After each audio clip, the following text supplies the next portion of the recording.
attack against Existence. Apologies about that. My keyboard actually malfunctioned. I couldn't tell them to wait for the ad break, so we did miss one round, but he was basically just eliminated very quickly. Now you can see their first attacker for LMIND getting eliminated as well. So the score is 1-1. The map is once again Iron Fist. We just saw it in that first match, so we are a little bit familiar with it already this morning.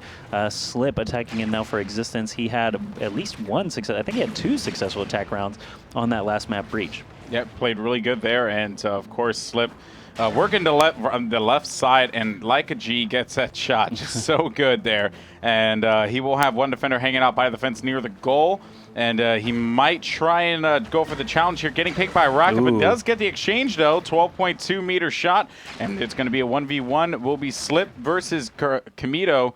And let's see what's going to happen here. Oh, man, his reflex is just a little off with that shot. Dumping around to the wall over here. He's going to be able to nail the shot. Oh, man, he was right in the open. Nice. But he gets that one. Okay, I'll take it. Yeah, it seems like they always tend to miss the wide open shot and then followed up with some ridiculously hard shot instead.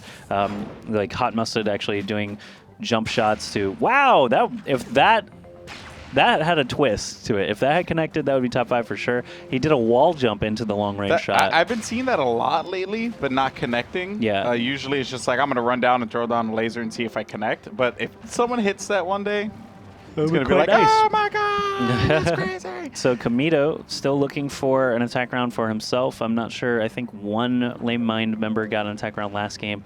We'll see if any of them are able to do it here on Iron Fist.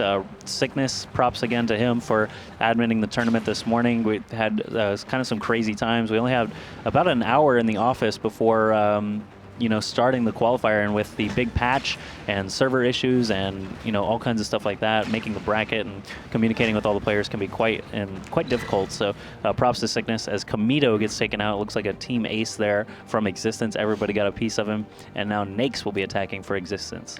Yep, let's see if he's going to be able to take that long-range shot, but he's probably not going to go for it, which makes sense.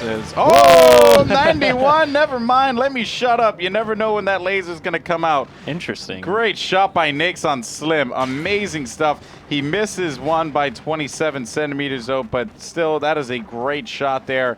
And I'm pretty sure he'll be very disappointed if he doesn't win this round, as Nakes now finds another. Oh, man! It did it like that. Was that like 4 lasers? It was 3 shots, I think, wasn't it? It was 4 shots. He took 4 shots, hit 3 of them. I didn't even see the one he missed. He missed one when he came around left and took a shot by the L wall. So, yeah, but very good stuff by Nakes now, as 4-1 in the count here with LMIND Slim attacking. Let's see what he could do. Yeah, we've seen a lot of really great shots already for this EU qualifier, and this is just a round of 64. So, like, we've got tons and tons of matches where this same kind of thing is happening, and we're just not able to cast them all. But the skill level in Europe right now for Elite is really high up there. You can see the parity when you have 2 good teams slab into each other like these. Eraser attacking now. Players are getting a lot more comfortable attacking. It seemed like when Elite first started back in the PAX Prime era and IPL6 qualifiers and even some of the weekly cups, like, attacking is still kind of a rarity. Like XP3 Buds and Tailspin at IPL5 were kind of the exception to the rule. They were just always expected to take their rounds. They just were on fire, but now tons of players are coming up with these crazy shots. Now it's like you never know who's going to do it here, and who's going to make an amazing play, who's going to win that attack round. Like, the game is truly evolving. As more competition develops for the game, we're seeing it, grow day in and day out. And I really think that, it's a growing community that I'm really excited to see blossom when the open beta releases. Which is tomorrow, by the way. So if your friends haven't had a chance to download Shootmania yet, I would highly suggest that you tell them to go to shootmania.com. They can go ahead and download it. And of course, check out our content. And a lot of people are starting to make content on YouTube now, by the way, Josh. I actually saw that there was one Redditor who made a how to do wall jumps, a basic tutorial on wall jumps, and a lot of good things. So it's good to see the community doing it on their own. It's awesome. That's what you need to happen. This is admittedly a small space right now for content creators. So if you do get in early, get in now with those montages and just keep getting better.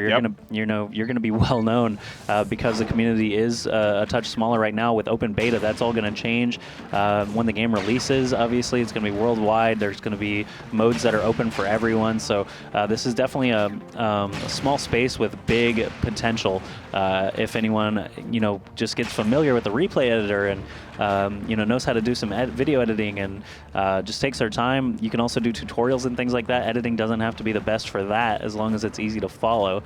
So there's space in this community right now for creators, and they should definitely be popping up now, especially with the open beta starting tomorrow. Take it from a YouTuber, guys. Yeah. That's how Josh got famous. Because, like, really, who would hire him otherwise? Yeah, I don't know. I don't know. Really, like, probably nobody. Like, I mean, if it wasn't for the fact. Could I work at Starbucks? I think you would be an amazing barista. Yeah? Just throwing it out there. I actually don't know any coffees. I don't either. I worked at Starbucks, by the way. I know mocha has chocolate in it. I don't drink so coffee. I did work at Starbucks briefly. Yeah. And then I left to go work at Nintendo World. So interesting thing where I was, ironically enough, pushing a lot of. I know this is gonna sound so weird, but I was pushing a lot of Ubisoft titles because they were really good, like Rayman and stuff. Like there were just some really quality games there on the Wii. But that's a side story. But yeah, I guess shout out to Ubisoft for making my job a little bit easier when I worked at Nintendo World. So let's go ahead and hop on board with the action. Obviously, as Kamito's attacking, 6-3 is the score. One defender by the L wall, one by the goal fence, another one hanging out by the goal. But I couldn't say that quick enough. I'm not sure that plan was hatched early enough for him to be able to do it. He's like, I'm just going to walk to the goal. He's like, well, maybe if I get there, no one will notice. Yeah. And then I'll be able to win. I think he just needed to shoot some of the guys, probably. The shooting works. Yeah. Usually. Nakes likes to shoot him. He had a really, really good round last time he was up. With 3 shots and 4 lasers, so we'll see if he can duplicate that success, if he can nail some crazy shots this time around. I am curious how Dignitas' next match is going with Garpy just lighting everyone up, but Nakes is back on the offensive. He's already gotten 2 lasers. One guy stands between him and victory. Will he be able to take out Error? Or will Error give him a blue screen of death? Oh, that was a good one. I give it to you. And never mind, though. He gets blue screen instead. Nakes with the kill there on Error. Error. Ending that one. Now it's going to be Slim attacking here. Let's potentially see the last round of this best of 3 match. Potentially. We'll see if Slim can do it. He tries to go for a shot, but doesn't connect with it. And it seems like he's going to be making his way on the right side of the map here. You have defenders hanging out the usual positions here. So now the question is, what is Slim going to do? He tries going for the defender over here on the top. So I like that strategy. But he's getting pressured and crossed so much by these defenders. He keeps on going for that one defender up top by Spawn. And it seems like Slim has to double back over to the right side, tries to go for a defender over there as well. Can't connect with that one either. Time is just getting eaten up. It really is. He's not making any progress. He's not trying to rotate the defenders. He's just staring them down. And I have to give credit to this one guy over here hanging by the L. That's actually going to be, I think, a racer. Yeah. I just have to give him a lot of credit because he's applying so much pressure and patience on this attacker. They know that they have this one wrapped up. Yep, they basically just don't want to lose that easy defensive round when they've already done it successfully 8 other times, or however many times it was. But that's GG's, and that's it for this actual best of 3 match. So very nice games there from X6STENCE. I'm curious to see how far they will get. Big thanks to LMIND for participating, and they've got one more opportunity 2 weeks from now in EU Qualifier number 3. So they're not totally out of it. Trace, since they are a Spanish team. Oh, I didn't even think about that. Well, so that was a good one. Okay. But yeah, that's 2 matches in the bag already. We'll see.